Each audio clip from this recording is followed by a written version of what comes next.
कौन सा रिलीजन पुराना है, बुद्धिज्म या हिंदुइज्म? ये एक बहुत बड़ा हिस्टोरिकल डिबेट और क्यूरियोसिटी का सब्जेक्ट रहा है। ये सिर्फ एकेडमिक एक्सरसाइज नहीं है, ये इंडियन सब कॉन्टिनेंट की स्पिरिचुअलिटी से जुड़ी आइडेंटिटी और फाउंडेशनल नैरेटिव से भी जुड़ा है।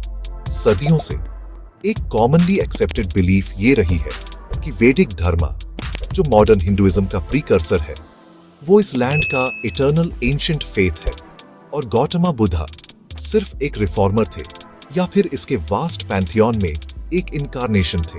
लेकिन हिस्टोरिकल, टेक्सचुअल और आर्कियोलॉजिकल एविडेंस को करीब से देखने पर एक कंपेलिंग और अल्टरनेटिव टाइमलाइन सामने आती है, जो इंडिया की रिलीजियस हिस्ट्री के बारे में इन लॉन्ग हेल्ड असम्पशंस को चैलेंज करती है। इस कॉम्प्लेक्स इंक्वायरी को समझने के लिए हमें मिथोलॉजी और ट्रेडिशन की परतों को हटाकर वेरीफाइबल हिस्टोरिकल फैक्ट्स तक पहुंचना होगा। इस जर्नी में हमें सबसे पुराने अवेलेबल रिकॉर्ड्स को देखना होगा। 1. सिर्फ रिलीजियस स्क्रिप्चर्स को नहीं, जिनकी डेट्स पर अक्सर डिबेट होता है। 2.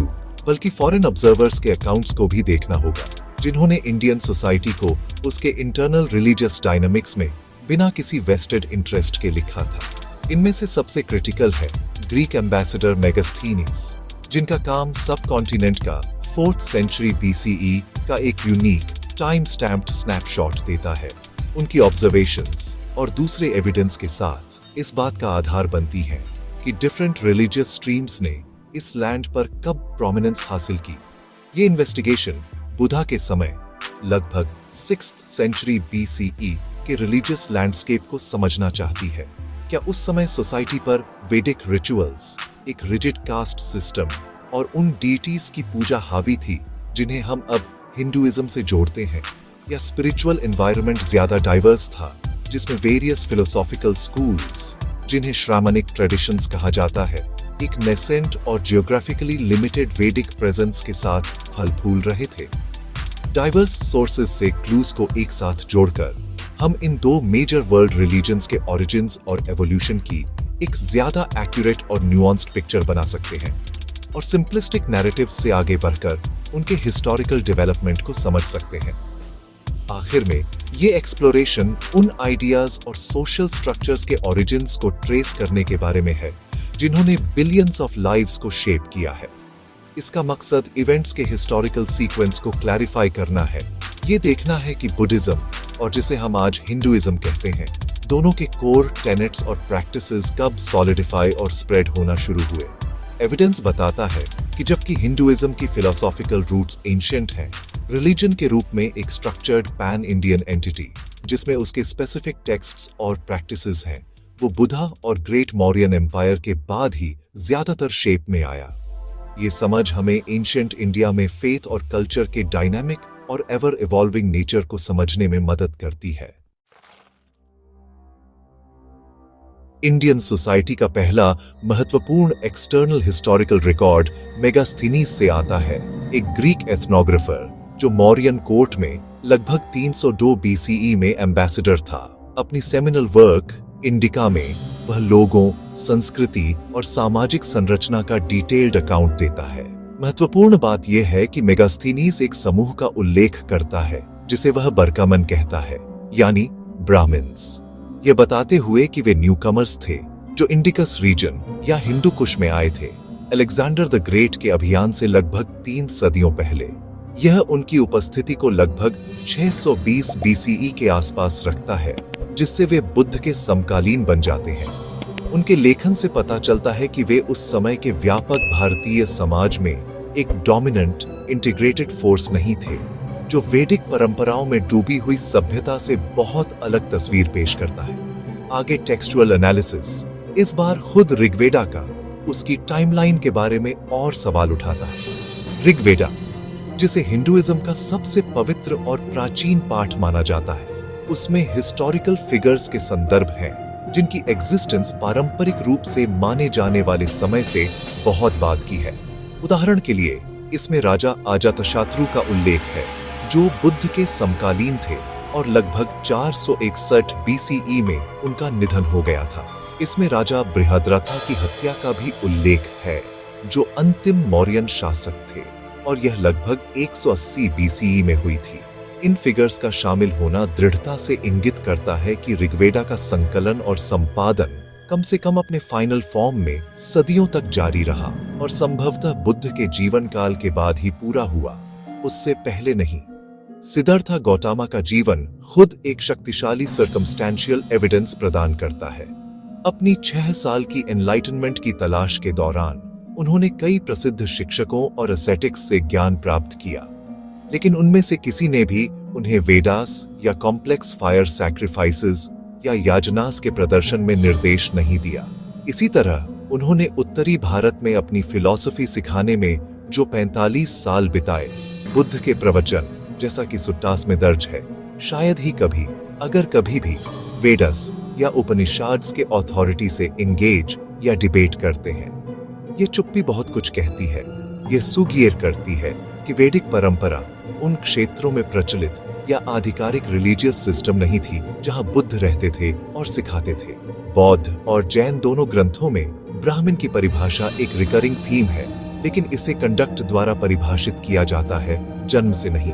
बुद्ध ने बार बार कहा कि कोई व्यक्ति वर्चुअस एक्शंस या कर्मा और विजडम के माध्यम से ब्राह्मण बनता है, न कि लाइनिएज से। यह बारकमन के हेरेडिटरी क्लेम्स के लिए एक सीधा चैलेंज था। जैन स्क्रिप्चर्स जैसे कि समन सुट्टा इस भावना को दोहराते हैं, जो जन्म आधारित स्पिरिचुअल अथॉरिटी की अवधारणा के प्रति एक व्यापक फिलोसॉफिकल रेजिस्टेंस को इंगित करता है। यह सुगेर करता है कि ब्राह्मण को एक हेरेडिटरी प्रीस्टली क्लास के रूप में मानने का विचार इस अवधि के दौरान अभी भी एक कंटेस्टेड और अपेक्षाकृत नया कॉन्सेप्ट था, न कि एक प्राचीन अनक्वेश्चन्ड रियलिटी। आर्कियोलॉजी हमें ठोस सबूत देता है जो हिस्टोरिकल क्लेम्स को फिजिकल रियलिटी से जोड़ते हैं।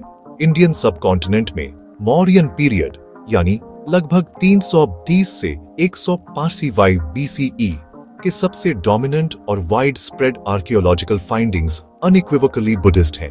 लैंडस्केप में शानदार स्तूपास, विहारस या मोनेस्ट्रीज और बुद्धिस्ट टीचिंग से खुदे हुए पिलर्स के अवशेष स्कैटर्ड हैं। एम्परर अशोका द ग्रेट, जिन्होंने 3rd सेंचुरी BCE में शासन किया था, उन्होंने बुद्ध के रेलिक्स को रखने के लिए हजारों स्तूपास बनवाए थे। इन स्ट्रक्चर्स का एग्जिस्टेंस, जो एक हिस्टोरिकल फाउंडर के फिजिकल रिमेन्स पर बने हैं, इंडियन हिस्ट्री के इस फॉर्मेटिव ईरा के दौरान बुद्धिज्म की ऑर्गेनाइज्ड और स्टेट सपोर्टेड प्रेजेंस का ठोस सबूत देते हैं। इसके विपरीत उसी पीरियड से एक वाइड स्प्रेड ऑर्गेनाइज्ड ब्राह्मणिकल या हिंदू रिलीजियस प्रेजेंस के लिए आर्कियोलॉजिकल एविडेंस बहुत कम है, जबकि कुछ लोग इंडस वैली सिविलाइजेशन की एंटीक्विटी के लिए तर्क देते हैं, लेकिन इसके सिंबल्स और प्रैक्टिसेस को वैदिक रिचुअल्स या बाद के हिंदुइज्म के प्यूरानिक डीइटीज से जोड़ने वाली कोई सीधी अटूट लाइनेज नहीं है।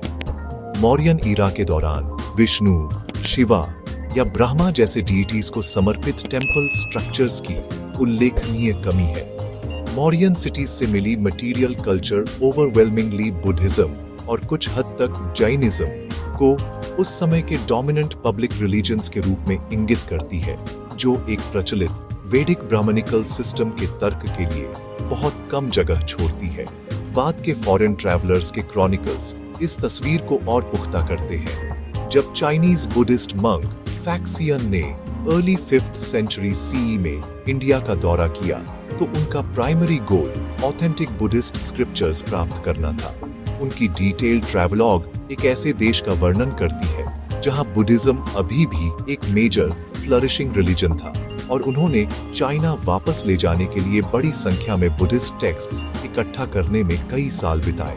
कुछ सदियों बाद लगभग 630 CE में एक और प्रसिद्ध चाइनीज ट्रैवलर श्वेनजांग ने ऐसी ही यात्रा की।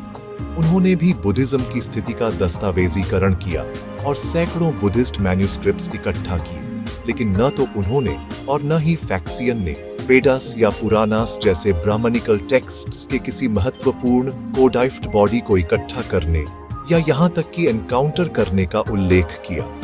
फॉरेन पिलग्रिम्स से यह एविडेंस महत्वपूर्ण है। उनका उद्देश्य एकेडमिक और स्पिरिचुअल था। वे उस महान धर्म के फाउंडेशनल टेक्स्ट्स की तलाश में थे जो उनके होमलैंड में फैल गया था। तथ्य यह है कि उनकी व्यापक खोजें और संग्रह लगभग विशेष रूप से बुद्धिस्ट लिटरेचर पर केंद्रित थे। ये सुगेरे करता है कि 7th सेंचुरी सीई तक भी ब्राह्मणिकल लिटरेरी कॉर्पस ने बुद्धिस्ट स्क्रिप्चर्स जितनी प्रोमिनेंस, कॉडिफिकेशन या वाइड स्प्रेड अवेलेबिलिटी हासिल नहीं की थी।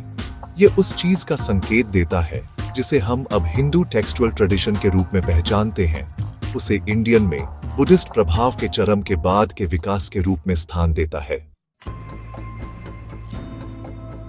ऐतिहासिक ट्रैजेक्टरी बताती है कि मौर्य साम्राज्य के पतन के बाद ब्राह्मणवाद का प्रभाव काफी बढ़ गया। चंद्रगुप्त मौर्य की सेल्यूक्स निकेटर पर जीत के बाद इंडिकस क्षेत्र, जहां मेगास्थनीज ने बरकमन की उपस्थिति का उल्लेख किया था, को साम्राज्य में मिला लिया गया। इस राजनीतिक एकीकरण ने संभवतः ब्राह्मणवादी विचारों को पूर्व की ओर गंगा के मैदानों में फैलने में मदद की। इस प्रवास और सांस्कृतिक आदान प्रदान ने उनके प्रभाव में धीरे धीरे वृद्धि के लिए आधार तैयार किया। पशु बलि या बलि यज्ञ, जो एक प्रमुख वैदिक अनुष्ठान था, इतनी तेजी से फैल गया कि कुछ दशकों के भीतर सम्राट अशोक को नैतिक आधार पर इसे प्रतिबंधित करने के लिए विशिष्ट आदेश जारी करने पड़े, जो बढ़ते धार्मिक संघर्ष का एक स्पष्ट संकेत था।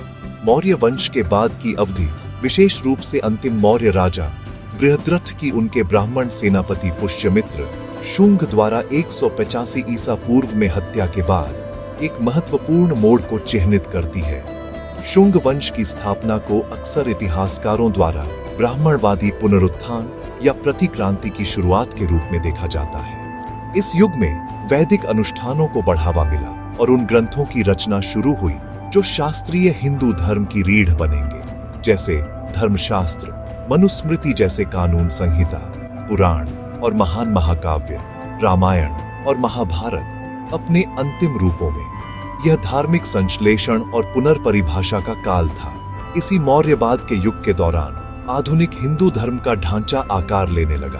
आत्मसात करने की रणनीति महत्वपूर्ण थी। स्थानीय देवताओं और परंपराओं को ब्राह्मणवादी दायरे में समाहित कर लिया गया और स्वयं बुद्ध को अंततः वैष्णव परंपरा में विष्णु के 9वें अवतार के रूप में शामिल कर लिया गया। बुद्ध के संस्थापक को आत्मसात करके बौद्ध धर्म की धर्मशास्त्रीय चुनौती को बेअसर करने का यह एक शानदार तरीका था। जाति व्यवस्था, जिस पर बुद्ध के समय में दार्शनिक रूप से विवाद था, मनुस्मृति जैसे ग्रंथों में अधिक कठोर और संहिताबद्ध हो गई, जिससे ब्राह्मणों के साथ एक सामाजिक पदानुक्रम मजबूत हो गया। धर्म का यह संस्करण मौर्य स्वर्ण युग के दौरान मौजूद धर्म से काफी अलग था। अंत में ऐतिहासिक और पुरातात्विक साक्ष्य का वजन दृढ़ता से बताता है कि बौद्ध धर्म एक ऐतिहासिक व्यक्ति द्वारा स्थापित एक संगठित धर्म के रूप में आज हम जिस हिंदू धर्म को जानते हैं उससे पुराना है। बुद्ध के जीवन काल के दौरान बरकमन गंगा के मैदानों में एक अपेक्षाकृत नया और छोटा समूह था और प्रमुख आध्यात्मिक परिदृश्य विभिन्न श्रमणिक परंपराओं की विशेषता थी।